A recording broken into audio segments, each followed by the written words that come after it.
I am nature-based coach Raynelle, and we also have. Maio Buenafe, visionary and founder of the Unlearning Community School. We are back at it to let you know about an upcoming hike we're going to do together. This is going to be a little bit more like workshop-y hike, not the traditional hike that I do where we're like going super deep into our healing process, but it'll still get there. I think we wanted to introduce something for those who are beginning their journey in relationship with your ancestors and communicating, or at least maybe like recognizing when they show up and what that could do for you when you're on this journey of healing for yourself. We're like saying this is another resource besides the books and the classes and maybe even prayer. There's this history, this part of you, the folks that you come from, the lineage that are always looking out for you. And so this hike is going to be a collaboration between the two of us so that you can put yourself in that space to understand what that communication is, feel what it's like, and maybe even have a conversation while we're out there. We'll have more details about the location and the things, but I want to pass it over to Maya also just to talk a little bit more about who she is and what this means for her. I'm really excited. Me and Raynelle are tag teaming once again. So you already know it's going to be fire. Even though the element we are focusing on with this community nature experience is the element of water. I feel like so many of us are in just trying to grapple with the chaos and uncertainty, not knowing how what the hell is going on in our world right now. And I feel like we're so in ourselves. And so part of ancestral practices is being together to grieve, to process, to navigate. And being together involves being in nature together so that we can practice navigating through things together. If you're starting on a personal healing journey and you don't know where to begin, or maybe you just enjoy being outdoors, but maybe haven't really combined like a spiritual practice with that, or just wanting to connect more deeply with yourself, this is going to be a really good experience for you because I feel like the element of water teaches us about that. Just to share a little bit more of who I am Maio Buenafe, pronouns she, they, and sha. I am a cultural strategist and community consultant, and I work with community-based organizations, business owners, nonprofit organizations that provide direct services to frontline communities impacted by systemic injustices. I am an Indigenous person. I have Indigenous lineage, Ifugao, Itneg, Ilocano on my father's side, and Tagalog and Fujian Chinese on my mother's side. I've been an Indigenous studies researcher and scholar for over 18 years, mainly focusing on Indigenous knowledge systems and practices. The Unlearning Community School, which is a third space for learning that centers liberatory, cultural, and political education for radical transformation, and we emphasize learning through community-led peer and intergenerational mentorship. There's lots to offer. There's a lot Yeah. of alignment with a lot of the ways that in which I think nature is just such a powerful tool and a place and a source for us. Now it's also time to really align with the current happenings of the world because we know that things are shifting and changing rapidly. Part of our offering too is to remind us that to pull us out of maybe narrowing in on specific things that are happening in our world, all tragic, to understand that this is a part of the whole entire ecosystem of us changing as a people, which means also the planet is showing us how we need to change. And it's up to us to listen to what those messages are. With that being said, the idea for us to specifically go to a location in the Bay Area to understand this process of ancestral remembering, being in closer relationship to your ancestors, maybe even and now communicating directly with them. The site that I have experienced over these 9 years that amplify this process of speaking or seeing your ancestors is Coyote Hills in Fremont. It's such a powerful, magical place that, again, I don't go to every other location and just hike. I have to go to the park, to each of these locations where I do healing hikes, and I have to listen for permission to do that work. Coyote Hills has had such a profound experience for many of our healing hikers that this is the one site has like show up when we talked about how will we guide folks into this beginning ancestral connection and water being such a important key in connecting to your ancestors. It was automatic, like we got to go to Coyote Hills. One thing I can share with you about Coyote Hills is it's a marsh. Hills, because yes, there's rolling hills all over.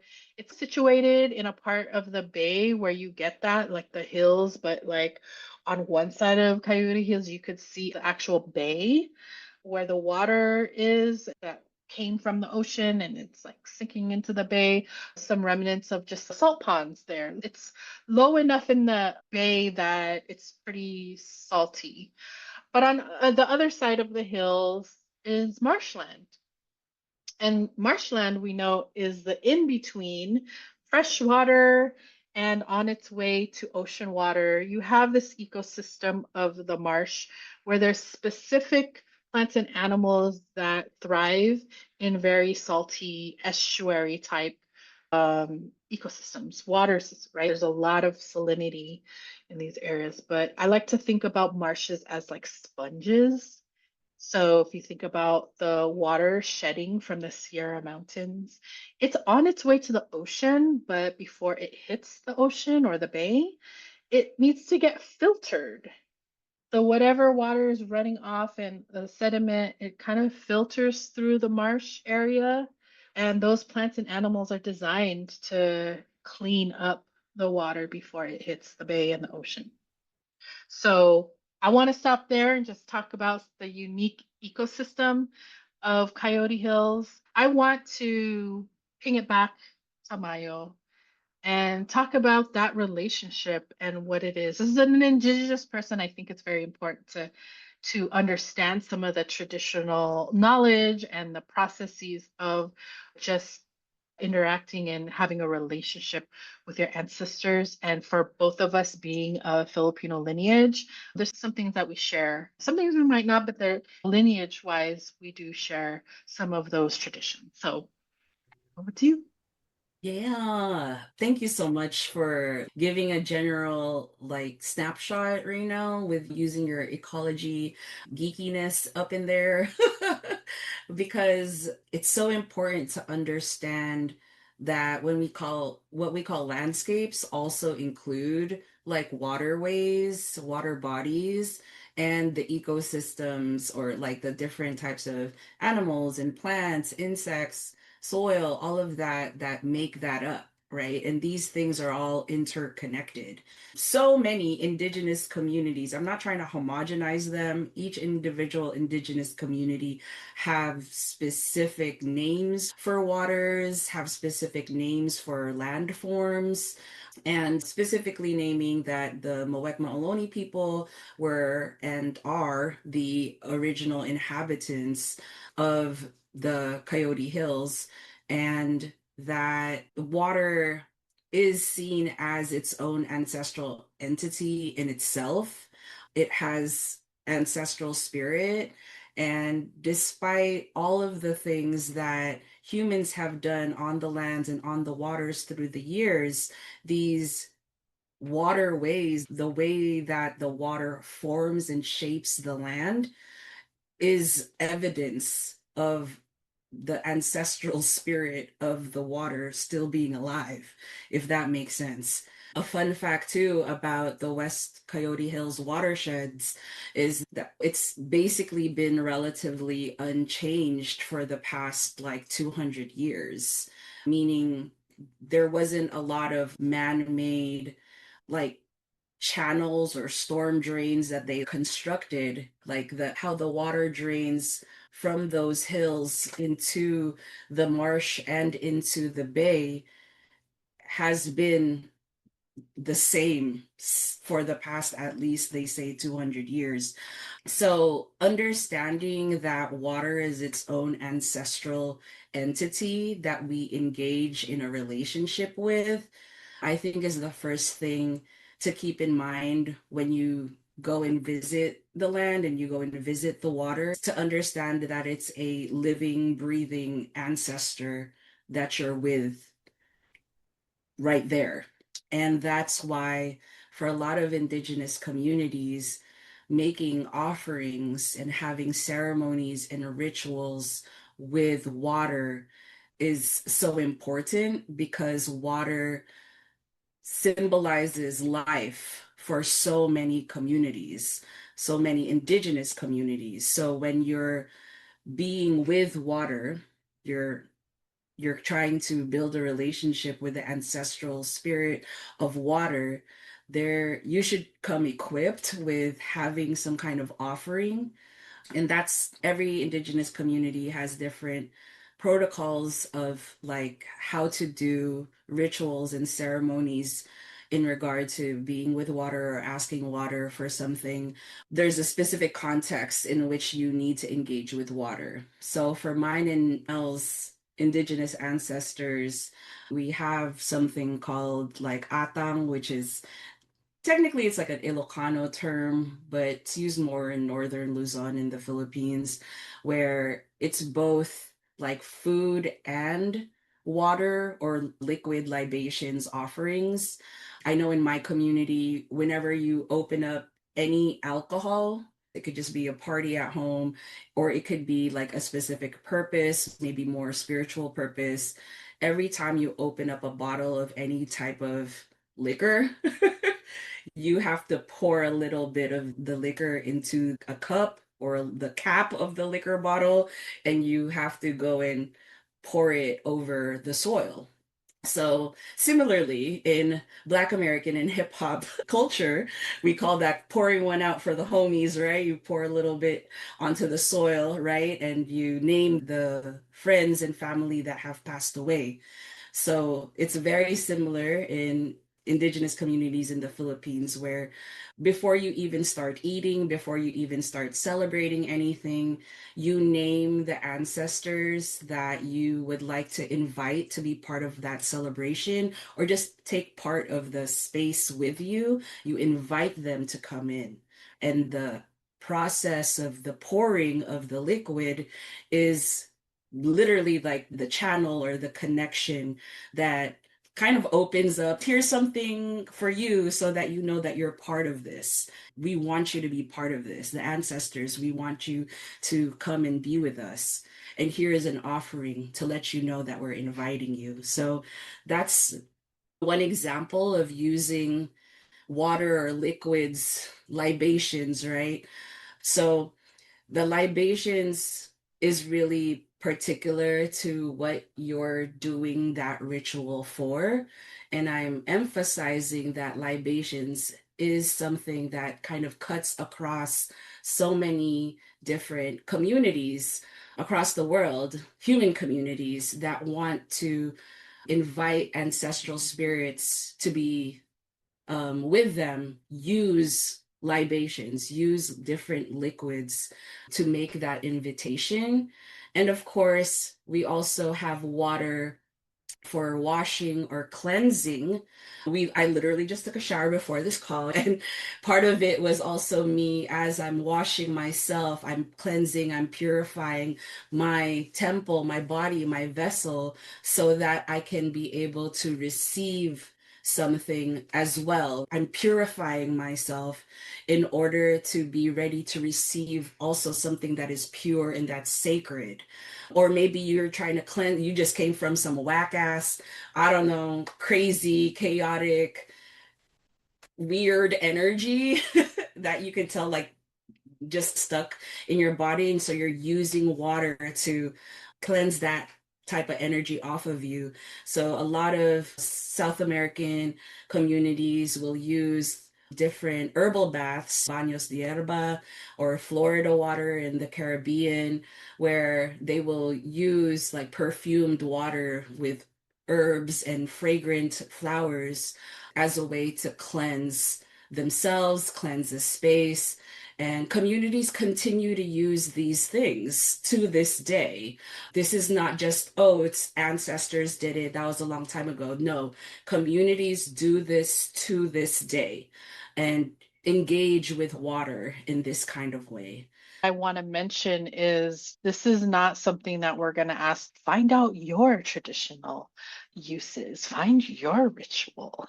What did your ancestors do? A lot of us don't have that information. But what do we know?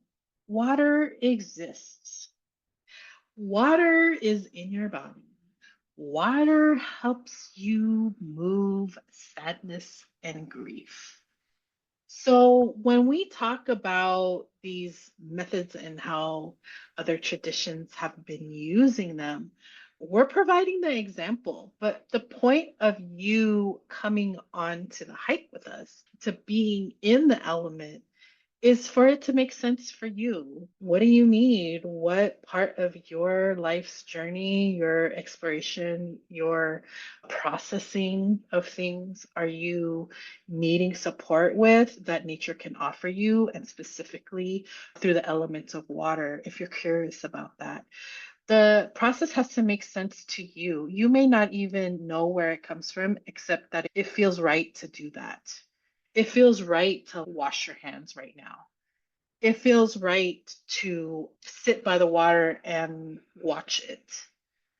It has to make sense to you. I don't care what you do as long as it helps you.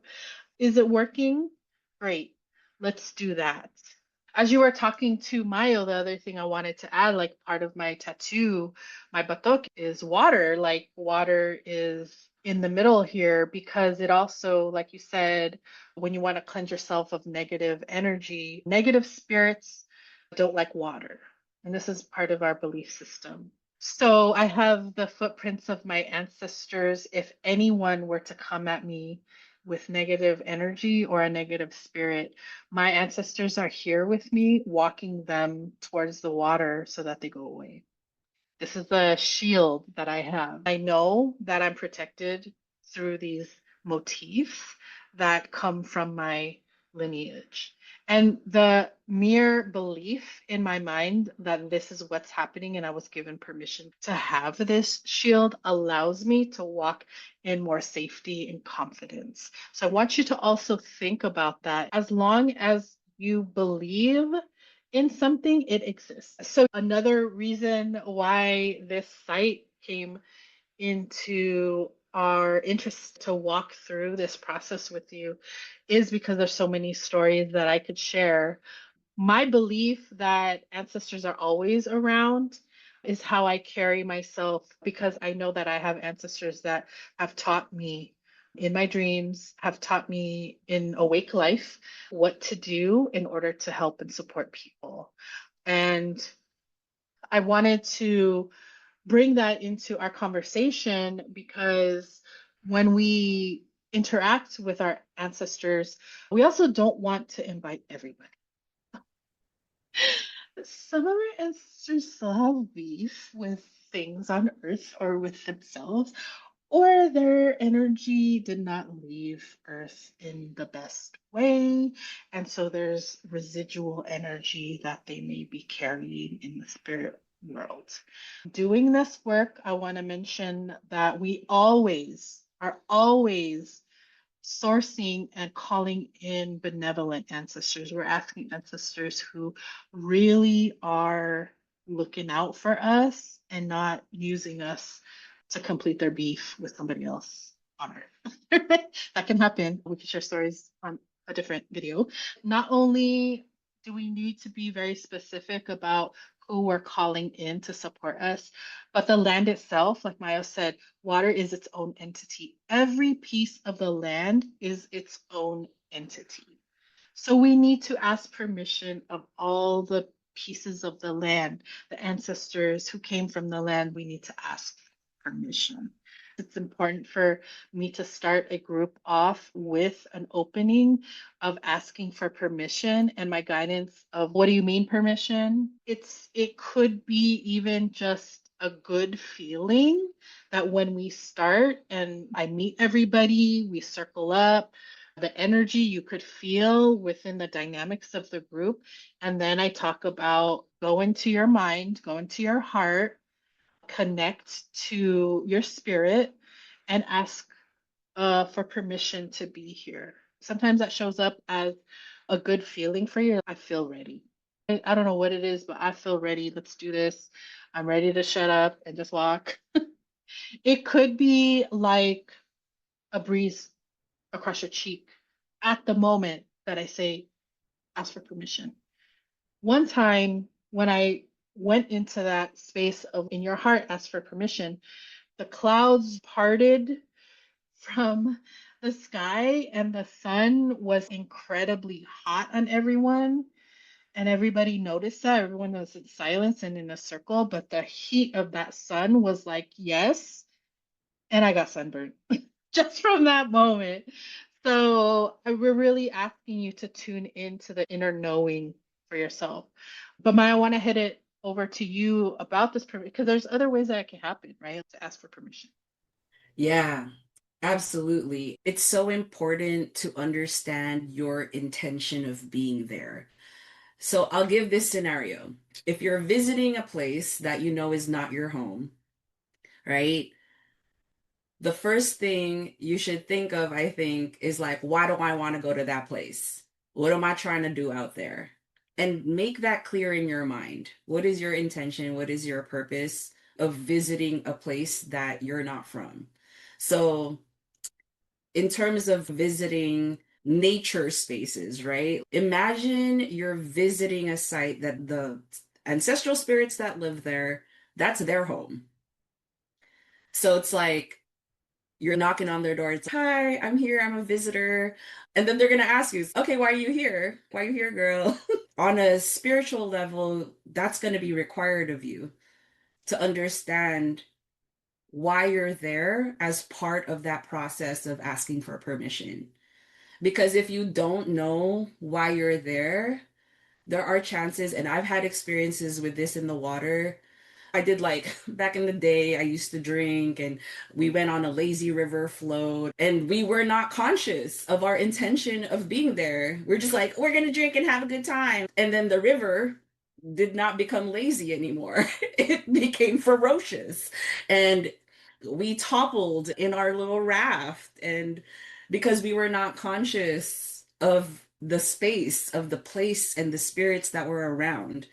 And from that experience, I was like, oh, I'm never going back to the water anymore without knowing clearly what my intention is of being there and being aware and acting accordingly to what I said my intention was. Understanding that there's all of these different water bodies and spirits of those water bodies that are there, best believe they're going to be checking you to see, are you moving in our space like a respectful guest? Because if you're not respectful, something might happen to you. And I'm not saying that to scare no one. I'm just saying that as these are the procedures of how to ask for permission, right? Because again, you are a guest entering somebody else's home. There are ancestral spirits that live there. So you need to know what you're doing there and you need to act accordingly to what you said you were there for. And don't mess it up because that's not your house. You don't go visit somebody's house as a guest and mess up their stuff, or else they're gonna get mad. And if you do, they're gonna get mad at you and something's gonna go down. And believe me, you don't want to mess with water. You do not want to mess with water. And I'll keep it at that. Yeah, you think about water and it's not something that you can really control. It flows the way it flows. It can just go into places if it finds its way. So we can't breathe in water. That's not how our bodies are adapted to it, right? The reverence is what is key to understanding whenever we interact in nature, that permission is a form of that reverence. It's that pause that is required for us to know nature is very intentional, right? Nature doesn't create anything that isn't going to benefit the ecosystem. Nature only creates things that work with all the other things in the ecosystem. So there's a reason why a tree is structured the way a tree is based on its particular species and DNA, because where it naturally exists supports all these other elements, all these other plants and animals, right? It's sustenance for some animals, it's a structural root system support for the land, whatever it is, like every piece of nature, everything that's created in nature has a very particular role and a structure to fulfill that role. So, same with water. We have the same amount of water on this earth that than the dinosaurs have. It's just like it was not like the water doesn't disappear or not, it doesn't like create more. Water just transforms into its different phases. So it's just redistributed around the globe in different ways. And that's why we're seeing accumulation of things like our floods, rainstorms in areas of the world that never really had that. Things are shifting, but we have the same amount of energy from time immemorial. Yes. Ray, I love that you mentioned that water just transforms in its form. It never is less than or more than. It just transforms. That's why our ancestral remembering of water, like we are made up, our literal bodies are mostly made up of water. We live on a planet that is able to have the type of life forms it has because it is mostly made of water, right? So our planet is made of water. We are biologically adapted to live only on this planet, and our own bodies, ourselves, is mostly made of water, right? So in a lot of ways, the ancestral spirit of water is already in you. That is why water is your ancestor. I was like, water when the dinosaurs were there. That means also water Yeah, when my ancestors were here. So also water is in me because I'm here now. Like, what? yeah, exactly. Which is why, whether or not you realize it, you already have a connection with water. Yeah. It's just a matter of you recognizing that it exists.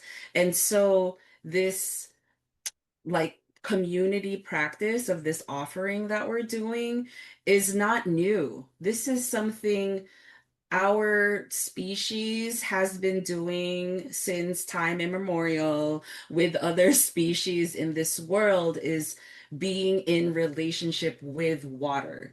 That has always been going on.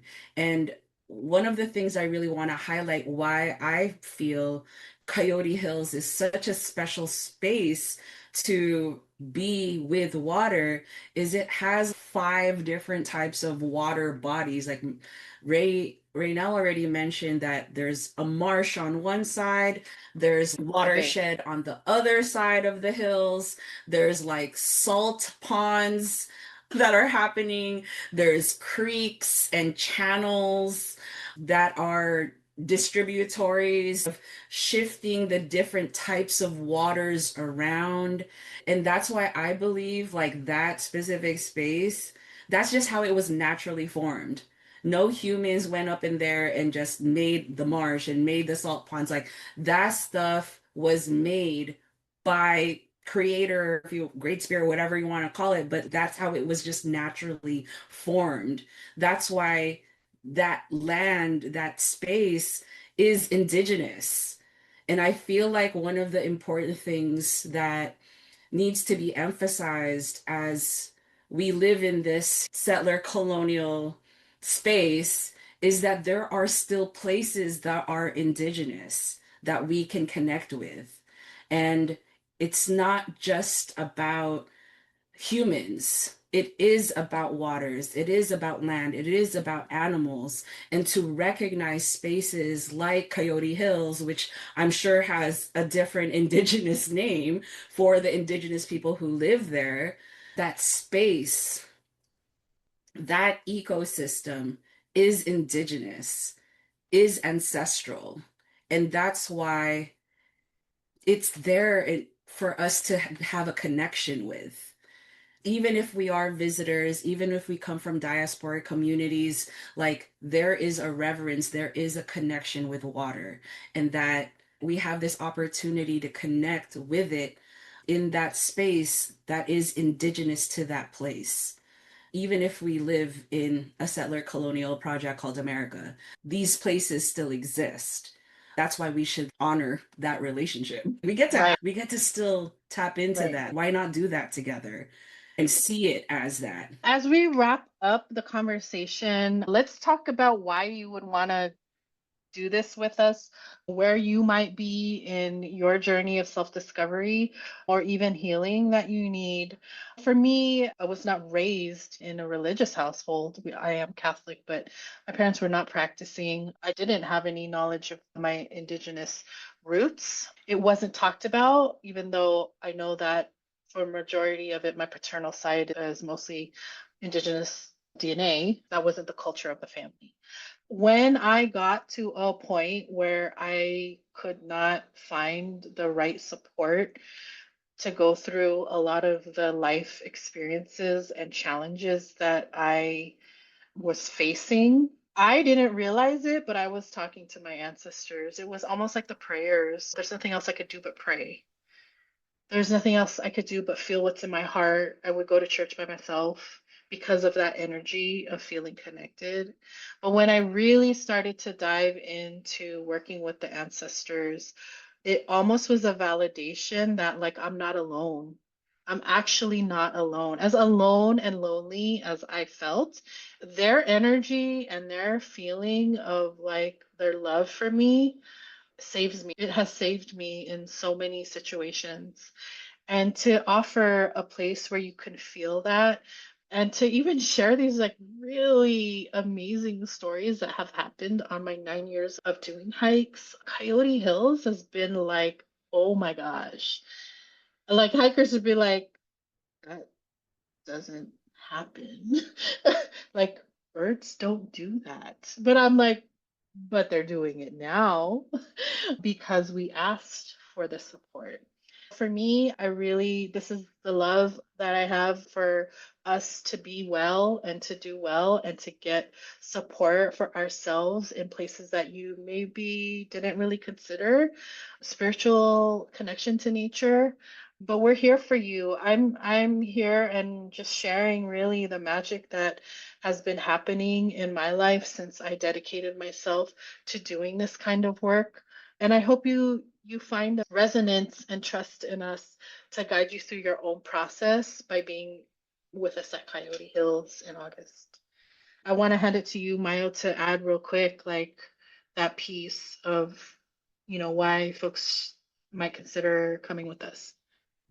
Yeah. All I have to add, because you really said it already, Ray, I feel like as many spiritual technologies that we can